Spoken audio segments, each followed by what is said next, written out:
A tiger in the zoo. Contrast a tiger in the zoo with a tiger in its natural habitat. एक जू यानी एक चिड़ियाघर में एक टाइगर की क्या मनोदशा होती है जब वो पिंजरे में कैद होता है, और वहीं दूसरी ओर एक टाइगर जब वो अपने नेचुरल एनवायरनमेंट में होता है, यानी प्राकृतिक वातावरण में होता है, जंगल में होता है, तो वो वहाँ कैसे खुलकर अपने आप को एक्सप्रेस कर पाता है। दोनों ही कंट्रेरी कंडीशंस का बहुत खूबसूरती से वर्णन किया गया है इस पोयम में बाय लेस्ली नॉरिस। लेट्स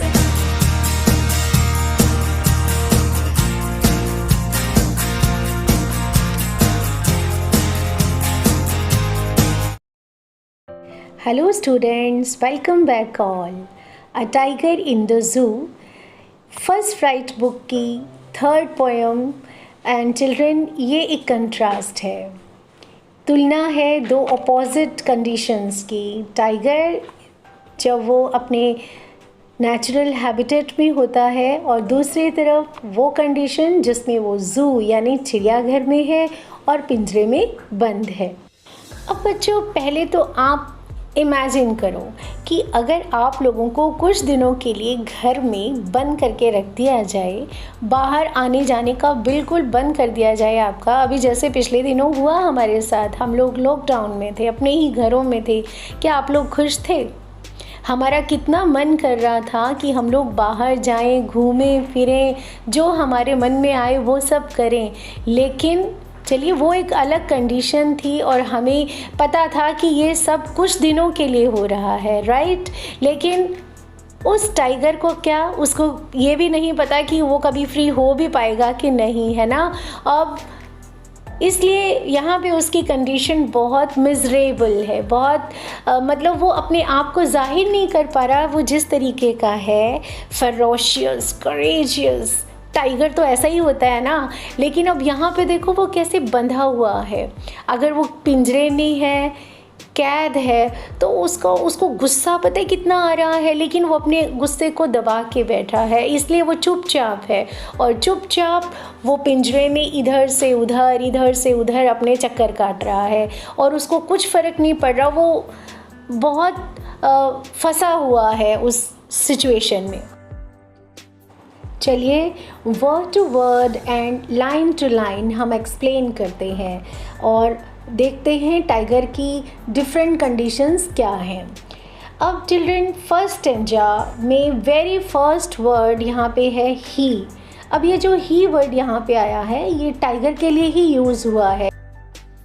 इस तरह जब किसी एनिमल को या नॉन लिविंग ऑब्जेक्ट को जब व्यक्ति मान लिया जाता है, पर्सन मान लिया जाता है, तो उस लिटरेरी डिवाइस को पर्सोनिफिकेशन कहते हैं। तो यहाँ पे टाइगर को ही में रिप्रेजेंट किया गया है, तो इसका मतलब यहाँ पे पर्सोनिफिकेशन डिवाइस यूज़ की गई है। तो he stalks in his vivid stripes.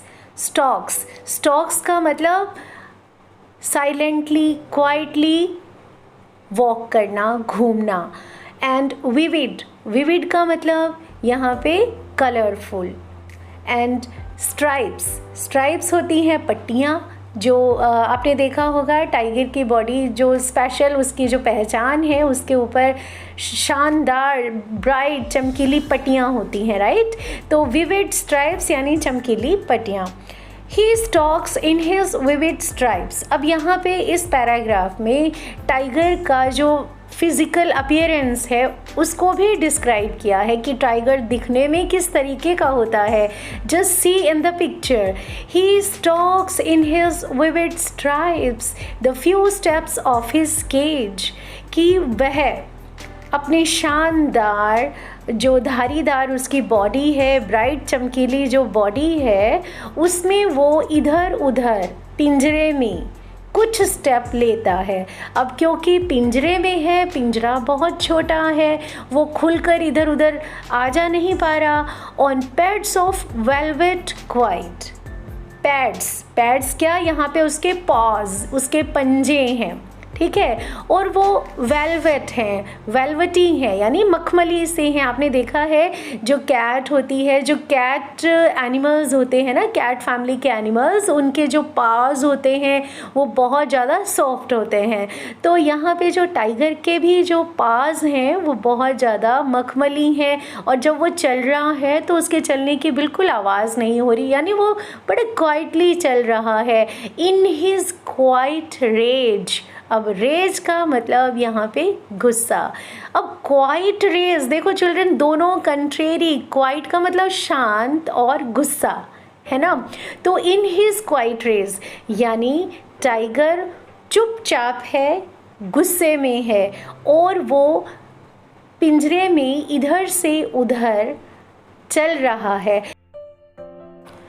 इस स्टैंजा में एक बात नोट की चिल्ड्रन आपने, कि इन लाइंस को पढ़ने के बाद हमारे माइंड में एक इमेजरी बन रही है, एक पिक्चर बन रही है, एक सीन बन रहा है कि टाइगर, इतना ब्यूटीफुल टाइगर है और इतना हेल्पलेस है, इतना करेजियस, इतना फेरोशियस टाइगर, और इस पिंजरे में कितना हेल्पलेस है। चलिए आगे देखते हैं। सेकंड स्टैंजा में पिंजरे के ऑपोजिट अगर टाइगर अपने नेचुरल हैबिटेट में होता, यानी जंगल में होता, फॉरेस्ट में होता, तो वो किस तरह से अपना जीवन जी रहा होता, नेचुरली वो कैसे रह रहा होता, ठीक है। तो let's read the lines. He should be lurking in shadow, sliding through long grass near the water hole where plump deer pass. He should be lurking. अब यहाँ पे देखो lurking, lurking means शिकार के लिए घात लगा के बैठना, छुप के बैठना कहीं पर। अगर टाइगर फ्री होता तो जंगल में किसी नाले, तालाब या कोई और वाटर बॉडी के पास किन्हीं झाड़ियों में छुपा होता। Near the water hole where plump deer pass. अब आपको ये भी पता है चिल्ड्रन कि टाइगर्स को डियर यानी हिरन, मोटे ताज़े प्लम्पी हिरन बहुत पसंद होते हैं।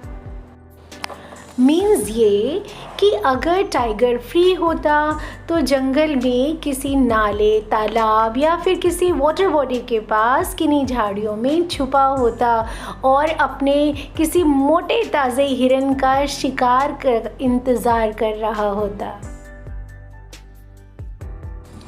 Again in the third stanza, the same picture of the tiger is depicted.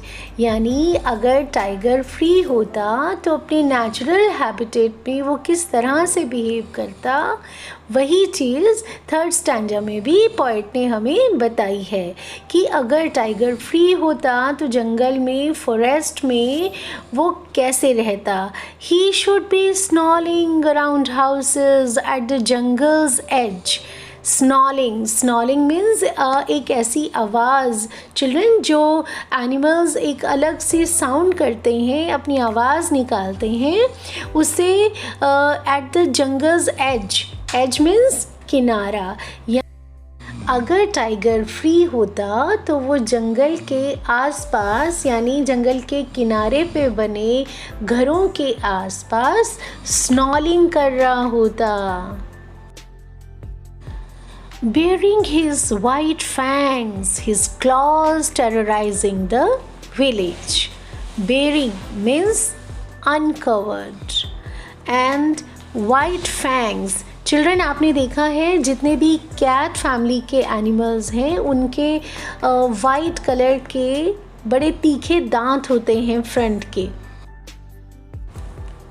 Fangs means sharp teeth, तीखे दांत, एंड क्लॉज पंजे, टेरराइजिंग द विलेज यानी गांव वालों को, गांव की जो बस्ती है जंगल के आसपास, अगर टाइगर वहाँ पे घूमता, स्नॉलिंग कर रहा होता तो अपने लंबे दांतों से, क्लॉज से गांव वालों में दहशत बढ़ाता, उनमें डर पैदा करता।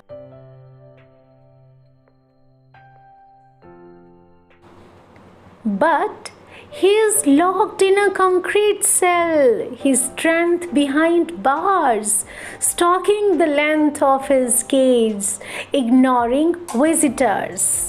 लेकिन चिल्ड्रेन अब ये फोर्थ स्टैंजा है जो हमें फिर वो केज में जो एक हेल्पलेस टाइगर है उसकी पिक्चर शो कर रहा है कि ये दोनों बातें जो दोनों स्टैंजा पे हमने जो उसकी बातें पढ़ी हैं कि अगर वो फ्री होता तो वो ऐसे करता, लेकिन अब फोर्थ स्टैंजा बिल्कुल उसके ऑपोजिट है। वो कह रहा है कि he is locked in a concrete cell. Concrete क्या होता है चिल्ड्रन? जब हम पक्के घर बनाते हैं, कोई बिल्डिंग बनाते हैं, उसमें सीमेंट, रेत, बजरी जो एक मिक्सचर हम तैयार करते हैं फिर उसको बहुत हार्ड होता है। सेल मीन्स एक छोटा कमरा, तो ही इज़ लॉक्ड। अब वो लॉक्ड है, एक केस में बंद है जो कि कंक्रीट का बना हुआ है, यानी पक्का है, मजबूत बना हुआ है। ही स्ट्रेंथ बिहाइंड बार्स, और उसकी जो पावर है, जो ताकत है, अब वो सलाखों के पीछे है। यानी सलाखें कौन सी? पिंजरे के जो सलाखें हैं, अब वो क्योंकि पिंजरे में बंद है, लॉक्ड है, तो उसकी जो पावर है अब वो अपनी पावर से कुछ नहीं कर सकता, वो पावरलेस हो गया है। Stalking the length of his cage. अब यहाँ पे स्टॉकिंग का मीनिंग क्या है? वही वॉक करना, घूमना फिरना, यानी stalking the length of his cage. अब उसके पास कोई ऑप्शन नहीं है, वो इतने बड़े बड़े जंगल को नाप नहीं सकता, वहाँ घूम फिर नहीं सकता। अब उसके लिए एक छोटा सा सेल नुमा जो केज है, बस वही उसका घूमने फिरने की जगह है, वहीं पे ही वो उसकी लेंथ को ही नाप रहा है। इग्नोरिंग विजिटर्स होते हैं चिल्ड्रन, आपने देखा हो जो किसी जगह को देखने जाते हैं, घूमने फिरने जाते हैं, और चिड़ियाघर में बहुत सारे विजिटर्स आते हैं चिड़ियाघर में एनिमल्स को देखने के लिए। तो लेकिन यहाँ पे पूरी तरह से टाइगर हेल्पलेस है, अब वो पावरलेस है पूरी तरह से, क्योंकि अब वो विजिटर्स पे अटैक नहीं कर सकता, वो उनको डरा नहीं सकता, टेरराइज भी नहीं कर सकता उनको, है ना। ही ओनली स्टॉक्स, यानी वो घूम फिर सकता है। अब वो पूरी तरह से पिंजरे में है और पावरलेस है। He hears the last voice at night, the patrolling cars, and stares with his brilliant eyes at the brilliant stars. अब क्योंकि टाइगर केज में अकेला है तो वो रात को पेट्रोलिंग कार्स की आवाज़ें सुनता है। यहाँ पे पेट्रोलिंग कार से मतलब कार्स में पेट्रोल भरना नहीं, बल्कि पैरा देने वाली जो कारें हैं उनकी आवाज़ें सुनता है, और आसमान में अपनी चमकीली आँखों से चमकीले तारों को निहारता है। वो बहुत सैड है, बहुत ही पैथेटिक कंडीशन यहाँ पे हमें टाइगर की दिखाई दे रही है। Just feel about it. तो देखा हमने यानी ह्यूमन बींग्स ने कैसे भगवान के बनाई इतनी खूबसूरत क्रिएचर की ओरिजिनलिटी को ही ख़त्म कर दिया। एक टाइगर जो इतना फरोशियस होता है, courageous, amazing and definitely beautiful होता है, क्या वो उस पिंजरे में वैसा ही है? Just think over it.